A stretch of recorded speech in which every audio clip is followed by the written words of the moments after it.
राम राम जी सबको। हमारे बीच में हमारे कांग्रेस पार्टी के पूर्व अध्यक्ष, प्रदेश अध्यक्ष आदरणीय शहीद हरपाल मलिक जी, हमारे बीच में हमारे कांग्रेस पार्टी के सबसे वरिष्ठ विधायक और जिन्होंने अभी थोड़े में ही अपनी सारी बात कही, आदरणीय शहीद जगबीर सिंह मलिक जी, हमारे पूर्व विधानसभा के अध्यक्ष आदरणीय कुलदीप शर्मा जी, हमारे भाई जयवीर खरखोरदा जी, हमारे विधायक भाई सुरेंद्र पवार जी, जिन्होंने आज कार्यकर्ता मीटिंग के आयोजन में जिनका पूरा सहयोग रहा है, हम सब धन्यवाद करते हैं उनका। हमारे भाई विधायक इंद्राज भानु जी, हमारे विधायक भाई बलबीर वाल्मीकि जी, क्योंकि सराहना हल्के की जो मीटिंग थी तो उन्होंने पूछा कि आज ही इस मीटिंग में मैं सोनीपत हल्के में ही शामिल हो जाऊं। उस दिन ये आने में समर्थ नहीं थे, तो आज इस सराहना हल्का भी यहाँ पहुंचा है, उनका भी स्वागत करते हैं। हमारे पूर्व विधायक आदरणीय जयतीरथ दहिया जी, हमारे पूर्व विधायक आदरणीय सुखबीर फरमाना जी, हमारे शहर के मेयर हमारे भाई निखिल मदान जी, हमारे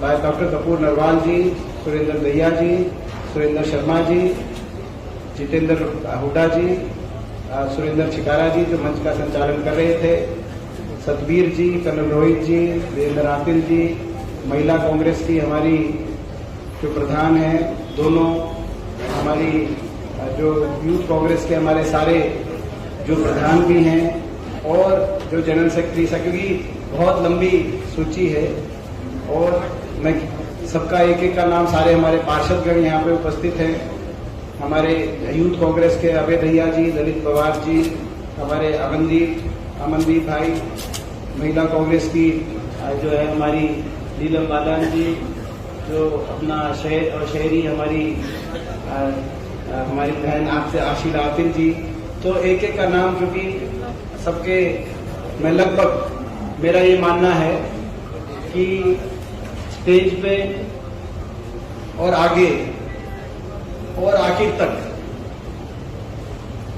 जहां तक नजर पड़ रही है, पीछे मनीष वगैरह जो खड़े हैं सारे, तो मैं समझता हूं कि भाई हो सकता है कि मैं 100% तो नहीं कहता, लेकिन 80-90% जो सारे हमारे साथी यहाँ आए, कार्यकर्ता साथी, मैं बाय नेम और नहीं तो बाय फेस तो जानता ही हूँ, मेरा परिवार है, तो मैं एक का नाम इसलिए जो सीनियर थे, कि आगे बहुत लंबी सूची है, जो सीनियर थे या जो जिनका प्रोटोकॉल जो पदाधिकारी हैं उनके नाम कुछ के लिए, बाकी सबसे आपकी इजाजत हो तो इसको आगे बढ़ाएं, सबके नाम क्योंकि सारा अपना परिवार है।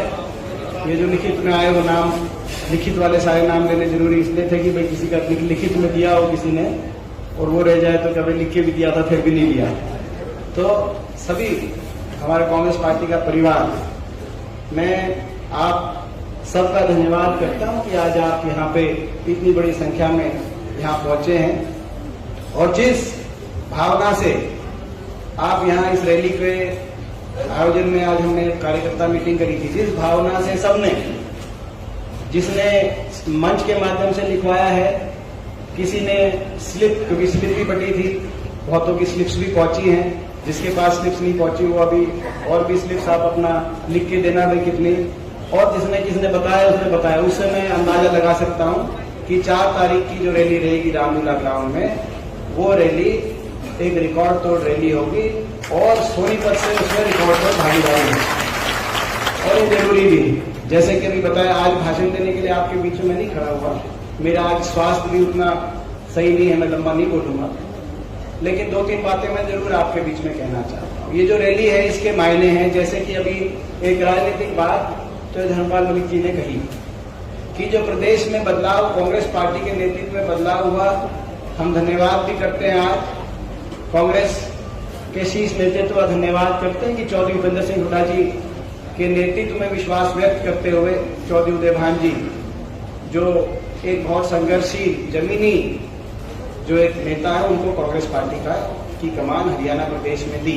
जैसे कहा धर्मपाल मलिक जी ने, जन भावनाओं के अनुसार, ताकि हरियाणा प्रदेश में जो लोग जन भावनाएं क्या हैं, तो हम धन्यवाद करते हैं। जन भावनाएं हैं, लोग बदलाव चाहते हैं, लोग कांग्रेस पार्टी की तरफ देख रहे हैं आशा भरी नजर से, लोग चौधरी भूपेंद्र सिंह हुड्डा जी के नेतृत्व की तरफ देख रहे हैं, लोग हरियाणा में बीजेपी जेजेपी की जो सरकार, जो 8 साल से हरियाणा का मुद्दा बिठा दिया जिस सरकार ने, इससे हरियाणा को बचाना चाहते हैं, हरियाणा को आगे लेके जाना चाहते हैं। लोगों की भावना ये है, तो कांग्रेस पार्टी ने उस भावना को समझा, आपके हाथ में कमान दी, और जब से आपके हाथ में कमान दी, पूरे प्रदेश के अंदर एक ऐसा वातावरण पूरे बदलाव का जिस तेजी से बढ़ रहा है।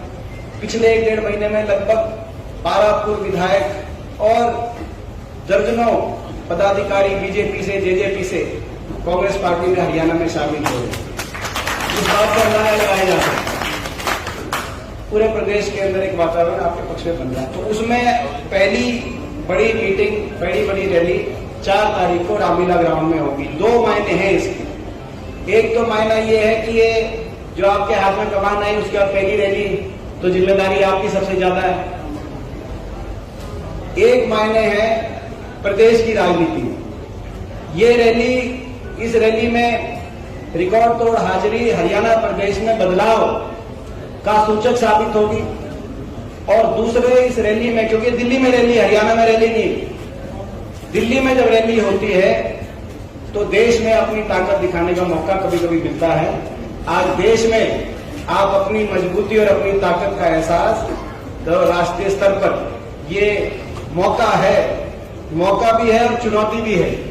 अगर रैली रामलीला ग्राउंड में जैसे पहले कई रैलियां हुई थी, उन रैलियों से अगले दिन अखबार लिखेगा कि भाई रैली के अंदर हरियाणा चप्पे चप्पे में, रामलीला ग्राउंड और दिल्ली के हर कोने में हरियाणा से लोग आए हुए थे, तो पूरी राष्ट्र की राजनीति के अंदर आपका बहुत स्थान ऊपर जाएगा। ये मौका है, इस मौके को चूकना नहीं है। हरियाणा के अंदर, सही कहा, मैं लंबी बात नहीं करता, लेकिन एक बात जरूर कहना चाहता हूं। आज हम सारे कह रहे हैं कि लोग बदलाव चाहते हैं, और बात सही भी है, बदलाव चाहते हैं। और इसका सबसे बड़ा सबूत 2019 के चुनाव, विधानसभा का चुनाव। लोग केवल आज ही बदलाव नहीं चाहते, आज तो 2019 के बाद तो गठबंधन हो गया बीजेपी और जेजेपी। उसके बाद तो लोग अब तो इनसे पीछा छुड़ाने के लिए घूम रहे हैं, मगर बदलाव 2019 में भी चाहते थे। आपको याद होगा, लोकसभा का चुनाव हुआ, भाजपा की बहुत बड़ी जीत हुई, नारा दिया भाजपा ने हरियाणा में 75 पार, दिया था कि नहीं दिया था? मगर लोग वो नारा नहीं चाहते थे। 80 सीटों पे, 90 में से 80 सीटों पे भाजपा की लीड आई थी लोकसभा में। 75 पार का नारा था, मगर 75 पार के लवे थे कि नहीं थे? 75 पार के लवे भी नहीं थे। लोगों ने उस नारे की हवा निकाल दी। लोग बदलाव चाहते थे। लोगों ने गिनती रोक दी 40 पे। लोगों ने सत्ता से भाग करने का मन बना रखा था। आखिरी आपको याद होगा, चुनाव का जब हफ्ता 10 दिन रह गया, पूरे हरियाणा में बीजेपी को भी नहीं समझ आया कि जमीन कहां से निकल रही है। सही बात कह रहा, गलत तो नहीं कह रहा? 40 पे आंकड़ा रुक गया। भाजपा का सारा मंत्रिमंडल, मुझे याद है 2009 में चौधरी भूपेंद्र सिंह हुड्डा जी के नेतृत्व में दोबारा सरकार बनी थी। लोग चाहते थे उस सरकार को, और उसका सबूत यह था कि 90% हमारे जो मंत्री थे मंत्रिमंडल में, वो दोबारा से चुन के आए। 90%, 1 ही 2 बाकी सभी चुन के आए। मगर इनकी सरकार से लोग इतने दुखी थे, 75 पार का नारा था, उसके बावजूद 14 मंत्रियों को मैदान में उतारा। 14 में से 12 मंत्रियों को लोगों ने विधानसभा में पहुंचने नहीं दिया, दूसरी बात है। मगर इतने बड़े बड़े बहुमत से अपनी अपनी सीट में, आप बादली जाके देखो, जहां से अभी इनके अध्यक्ष हैं धनखड़ साहब, कितने बड़े बहुमत से लोगों ने वहां से कुलदीप वत्स को जिताया। जो पिछले अध्यक्ष थे बीजेपी के 75 पार का नारा जिन्होंने दिया, सुभाष बराला, आप टोहाना जाके देखो, आप नारनौल में जाके देखो कप्तान अभिमन्यु जी को, आप रोहतक जाके देखो मनीष ग्रोवर जी को, आप सोनीपत देखो यहां से हमारे भाई सुरेंद्र पवार जी को कितने बड़े बहुमत के साथ, आप इसराना जाके देखो वहां भी इनके मंत्री थे किशन पवार जी, वहां से बलबीर वाल्मीकि जी कितने बड़े बहुमत के साथ जीत के आए। पूरे हरियाणा में जितने मंत्री उतारे, एक दो को छोड़कर सारे मंत्रियों को लोग बदलाव चाहते थे, इसीलिए 40 पे रोक दिया। सरकार की कार्यशैली से इतने दुखी थे। 10 सीट ऐसे एक पार्टी को दे दी जिस पार्टी ने नारा दिया था, क्या नारा दिया था?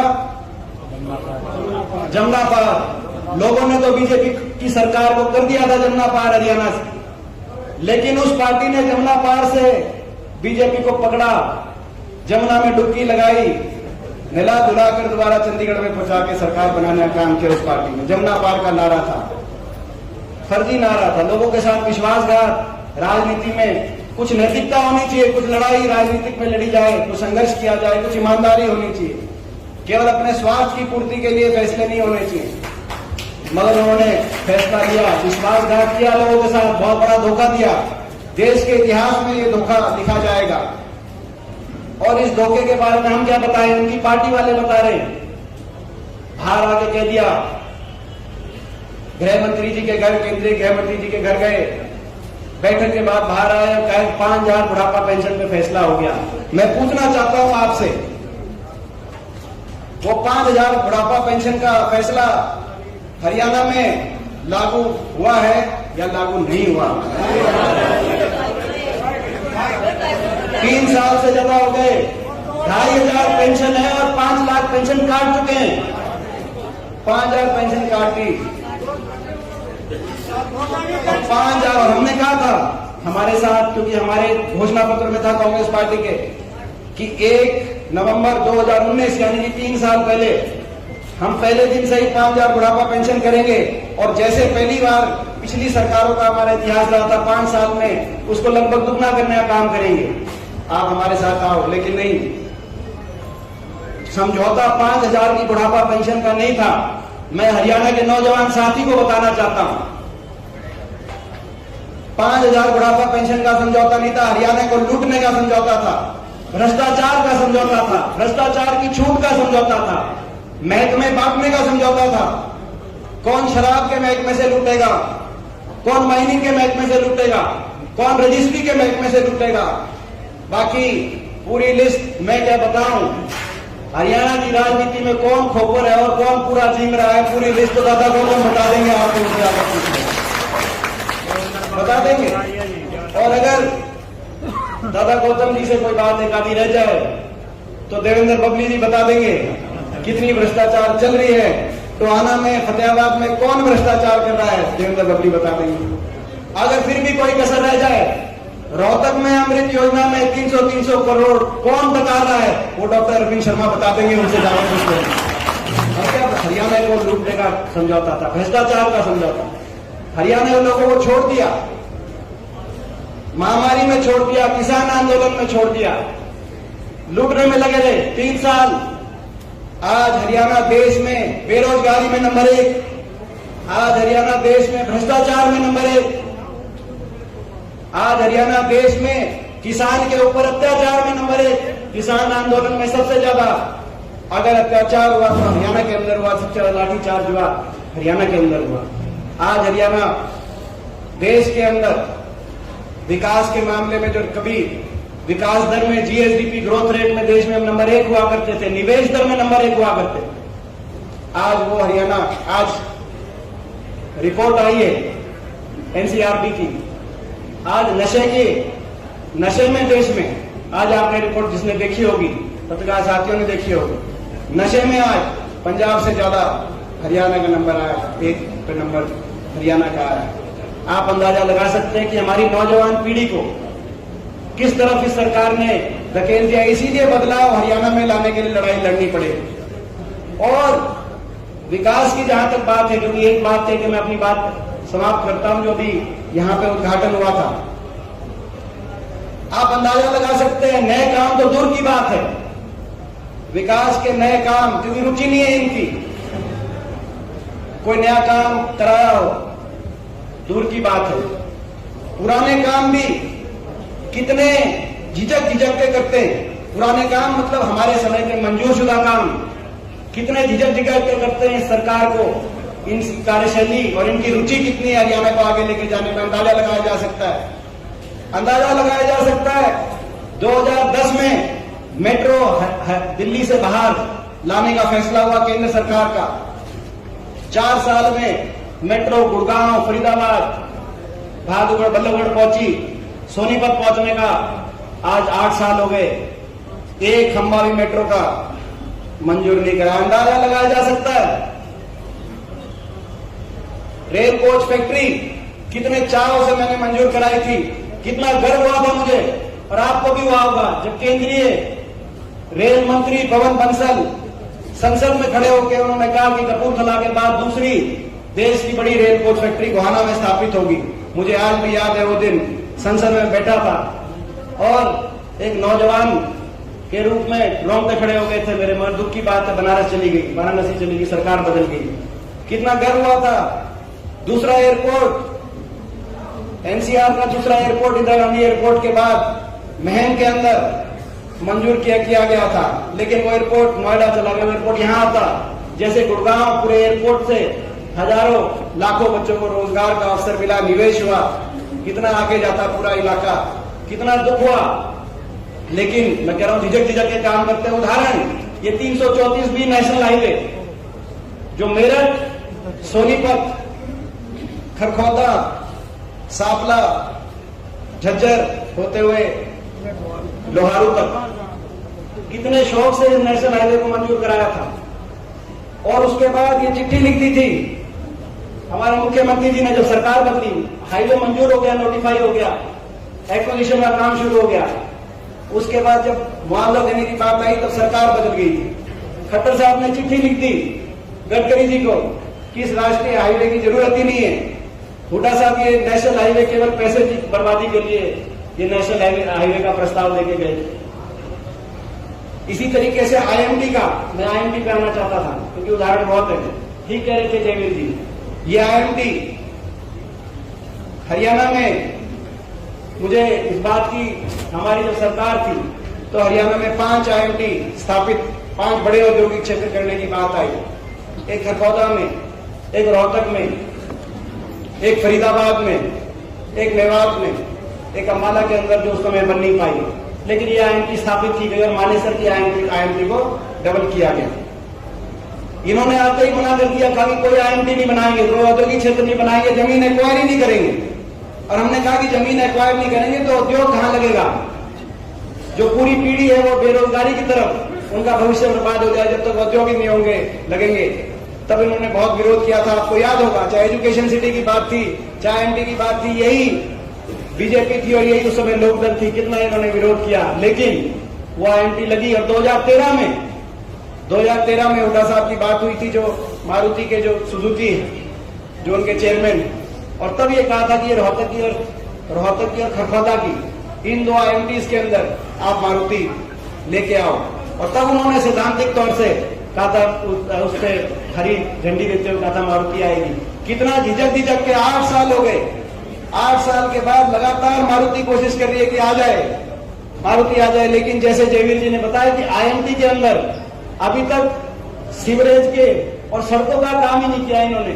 आईएमटी जैसी थी आईएमटी वैसी छोड़ के गए। लेकिन भाई देखो, विकास की गाड़ी को रोकना आसान नहीं है। इन्होंने बहुत कोशिश करी मगर विकास की गाड़ी आगे बढ़ी है। लेकिन इस विकास को रफ्तार आने वाले समय में देना आपकी और हमारी जिम्मेदारी है। और इस लड़ाई को गोहाने के सेक्टर पर बहुत काम, तो ये तो मैं आईएमटी का जिक्र कर रहा था। तो ये तो आप हर चीज से अपनी जिम्मेदारी से पीछे हट रहे हैं। और ये रैली जो दिल्ली में है, आपने देखा प्राइवेटाइजेशन हर चीज में कर रहे हैं।